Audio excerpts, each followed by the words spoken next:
Bonjour, c'est Bertrand de la chaîne Investir sur le long terme. Alors aujourd'hui, je vais vous parler de l'action Michelin. Avertissement, je ne suis pas conseiller financier, cette vidéo n'a pas pour but de vous proposer un placement financier ou un quelconque conseil d'achat, mais a uniquement un but pédagogique et de partage. Vous restez responsable de vos investissements. Alors on va démarrer par la fiche signalétique de Michelin, donc la société, qui s'appelle la Compagnie Générale des Établissements Michelin, et est un leader mondial de la fabrication et de la commercialisation de pneumatiques. Alors j'y reviendrai un petit peu plus dans le détail. On a un chiffre d'affaires de Michelin qui se répartit de la manière suivante. On a les ventes et la distribution de pneumatiques pour 75%. Donc, alors dans ces 75%, la majorité c'est pour les véhicules légers, hein, les voitures notamment, 65%. Pour les poids lourds, à peu près 35%. Et autres 24% pour les engins agricoles, génie civil, de roues et avions. L'une des activités de Michelin qui est également très connue, c'est l'édition de cartes et de guides touristiques. Michelin est numéro 1 européen des ventes d'équipements et de services numériques d'aide à la mobilité sur la route, notamment via une application qui s'appelle Via Michelin.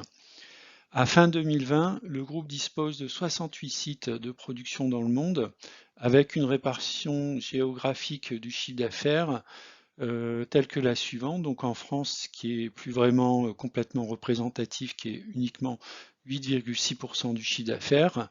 L'Europe, c'est à peu près un tiers, 28%. L'Amérique, un tiers, et autres, Asie-Pacifique, un tiers.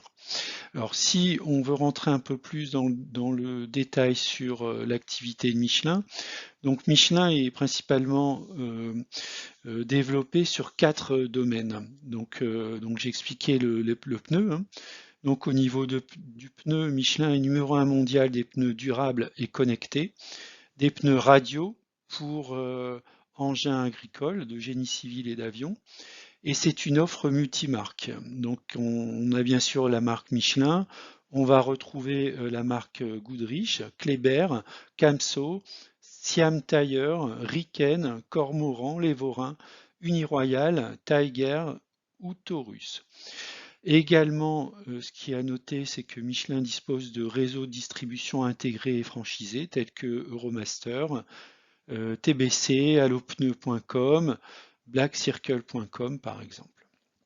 Alors la stratégie sur les pneus, c'est d'accroître les parts de marché sur les segments porteurs à forte valeur ajoutée avec des technologies qui vont faire la différence.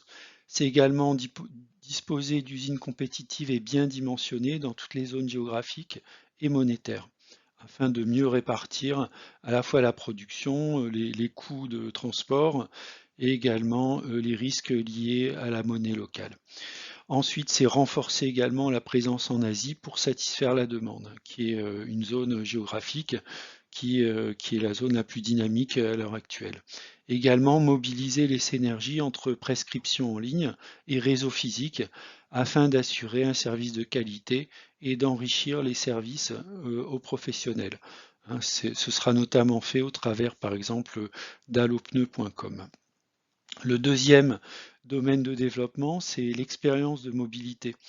Donc Michelin propose des guides, des cartes et des services numériques, ainsi que des offres exclusives qui permettent aux voyageurs en fait des déplacements plus faciles, plus agréables et plus enrichissants. Donc typiquement la planification des voyages en ce qui concerne à la fois les routes empruntées et pourquoi pas également les étapes qui peuvent se faire dans des endroits qui peuvent être assez agréables ou des lieux à visiter, que ce soit des lieux touristiques ou culturels par exemple. Donc le troisième pilier de développement qui est un petit peu moins connu du grand public, donc c'est tout ce qui est télématique. Donc Michelin est leader du pneu connecté. C'est un acteur majeur de la gestion digitale des flottes, notamment tout ce qui est gestion et prévision du remplacement des pneus. Le groupe Michelin propose des services qui améliorent les performances de ses clients professionnels, simplifient la maintenance, augmentent la disponibilité, sécurisent les activités et réduisent les coûts et les impacts sur l'environnement. Donc typiquement, la croissance chez Michelin, c'est plus 15% par an pour la télématique à l'échelle européenne.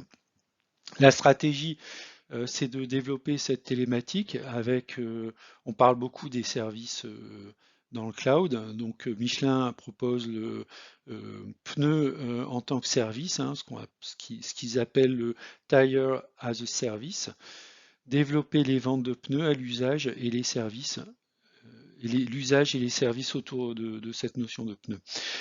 Donc ça va concerner quoi? Ça va concerner tout ce qui est gestion de flotte, notamment les flottes professionnelles, avec le développement des services autour de l'analyse des données et autour bien sûr de la mobilité. Des plateformes digitales de services, c'est typiquement ce que vous allez retrouver avec allopneu.com. Mettre en relation de façon pratique des clients flotte et des prestataires de maintenance, que ce soit effectivement pour une maintenance régulière ou éventuellement un dépannage lorsqu'on a crevé. Et puis également tout ce qui va concerner la data et l'Internet des objets. Donc l'idée ici, c'est de valoriser les données de mobilité collectées dans de nouveaux secteurs. Donc ça, c'est le troisième pilier. Le quatrième pilier, c'est tout ce qui est matériaux de haute technologie. Alors l'objectif pour Michelin, c'est de prendre position sur de nouveaux marchés de croissance rentable à fort potentiel et rendre les offres toujours plus durables. Donc Michelin a un très gros centre de recherche et développement, notamment sur les composites dits flexibles durables. L'idée, c'est de développer des technologies, des matériaux et des produits associant la haute performance et la durabilité. Donc ça peut s'appliquer aussi bien aux pneus qu'à des applications qui peuvent être complètement en dehors du champ, on va dire, traditionnel de Michelin. Par exemple, les applications médicales, c'est développer une offre de produits destinés à la médecine régénérative et à la thérapie cellulaire. C'est l'impression 3D en métal, faire de la co-entreprise AddUp avec FIV, un leader mondial de l'impression 3D métal, et c'est également la mobilité hydrogène. C'est faire de la co-entreprise Symbio avec Forestia, un leader mondial des systèmes de mobilité hydrogène. Voilà, donc il y a quand même pas mal de choses qui sont un peu moins connues du public et qui font partie de la stratégie de l'entreprise Michelin. Alors si on regarde du côté des chiffres clés, Michelin réalise de l'ordre d'une vingtaine de milliards d'euros de chiffre d'affaires avec une prévision de croissance sur les années 2021-2022. Si on regarde du côté du résultat net et du dividende, alors on a un résultat net et dividende qui a bien sûr chuté sur l'année 2020, mais qui est en projection, en redressement très fort sur les années 2021 et 2022.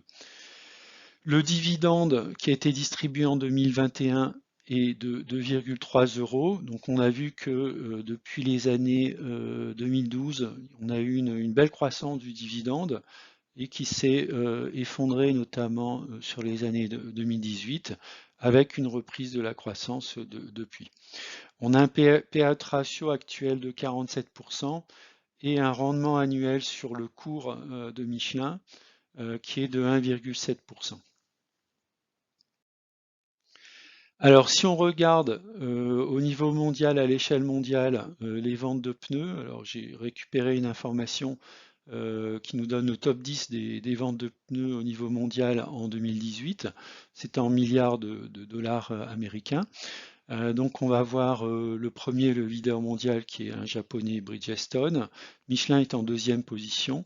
Et devant Goodyear, Continental, concurrent allemand, et ensuite des concurrents donc européens comme Pirelli ou principalement en Asie. Alors, j'ai trouvé intéressant de comparer la performance boursière entre deux acteurs, on va dire mondiaux du pneu, qui sont Michelin et Continental. Donc Continental qui est un Allemand, coté sur la place donc allemande, sur le Xetra. Donc j'ai pris comme base la fin de l'année 2012 et on peut voir quand on va comparer les deux graphes, donc Michelin c'est en bleu et Continental en violet, on peut voir que globalement jusqu'en 2018 Continental surperformait Michelin Et depuis 2018, on voit que Continental s'est complètement effondré, alors que Michelin a continué une croissance. Donc on peut dire que, au vu de la performance boursière, Michelin présente les caractéristiques d'une action intéressante à mettre dans un portefeuille. Là, on va dire sur les 8 dernières années, on voit que si on avait acheté du Michelin à la fin de l'année 2012, on serait en progression aujourd'hui de 122%, ce qui est plutôt pas mal. Alors que si on avait plutôt acheté des titres Continental, bien sûr, si on les a gardés, si on les a pas vendus, notamment autour des pics autour de 100%, on serait actuellement en moins-value de 32%. Le marché du pneu, c'est un marché très concurrentiel où l'innovation technologique est vraiment très importante pour maintenir donc un niveau de prix élevé et donc garantir un niveau de marge pour les sociétés. Si on regarde l'analyse graphique long terme, alors là j'ai repris donc le graphe précédent mais focalisé sur Michelin. Donc c'est une analyse en fait euh, au niveau mensuel, donc sur les 8 dernières années. Donc on peut voir que Michelin globalement est dans un couloir ascendant. Donc j'ai déterminé plusieurs niveaux dans lesquels l'action avait évolué, ce qui m'a permis de déterminer des zones dans lesquelles je pourrais entrer sur Michelin. Donc un achat fort autour de 88-95, hein, si l'action revient dans ces eaux-là. Une zone d'achat qui me paraît tout à fait plausible et correcte autour de 95-107.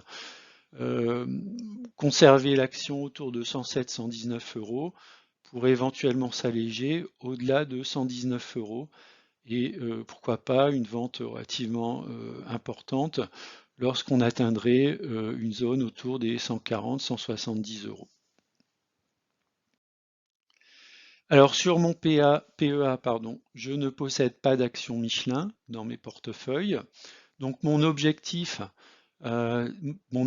premier, c'est de faire un achat autour de 500 euros en utilisant la méthode des paliers avec un cours dans la tranche 107-119 euros. Donc le cours actuel est autour de 136 euros. Hein, donc j'attendrai encore un petit peu que l'action éventuellement retrace dans cette zone 107-119 euros pour commencer à en acheter. Et puis le cas échéant, si l'action baisse encore un peu plus et vient toucher la zone 95-107 euros, et bien dans ce cas, je me renforcerai à nouveau pour 500 euros. Alors, est-ce que je souhaite investir sur Michelin à long terme? La réponse est oui, je pense que c'est une bonne action, à la fois pour un fonds de portefeuille, mais également pour les caractéristiques du groupe, hein, qui est à la fois un leader mondial du pneu, qui est également un leader technologique. Il a prouvé en fait à la fois dans le domaine des pneus, mais également par exemple dans le domaine des services Internet notamment au travers de Via Michelin. Un dividende fluctuant et un cours un peu élevé à mon avis, donc je vais patienter, donc je vais être patient en fait sur l'action. Je vais attendre tranquillement que l'action vienne sur une zone de conservation, hein, c'est-à-dire la tranche 107-119, pour pouvoir rentrer. Si d'aventure l'action continue à monter, éventuellement je remonterai peut-être ces tranches et je réadapterai bien sûr mes objectifs de cours d'achat. Voilà, je vous remercie d'avoir regardé la vidéo et je vous dis à bientôt. Au revoir.